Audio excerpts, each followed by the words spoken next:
আরেকবার বলো। আখা মুরগি মুরগি কক। আজকে রান্না করছি মোচার ঘন্ট। এই যে হচ্ছে মোচার ঘন্ট। আর হবে, এটা হবে সবজি, ভেজিটেবল। আর এখানে রান্না করছি আজকে মাংস রান্না করছি, মুরগির মাংস।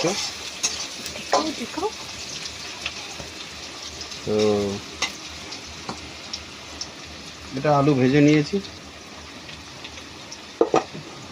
এই যে আলু ভেজে নিয়েছি। আর এখানে হচ্ছে এই যে মাংস।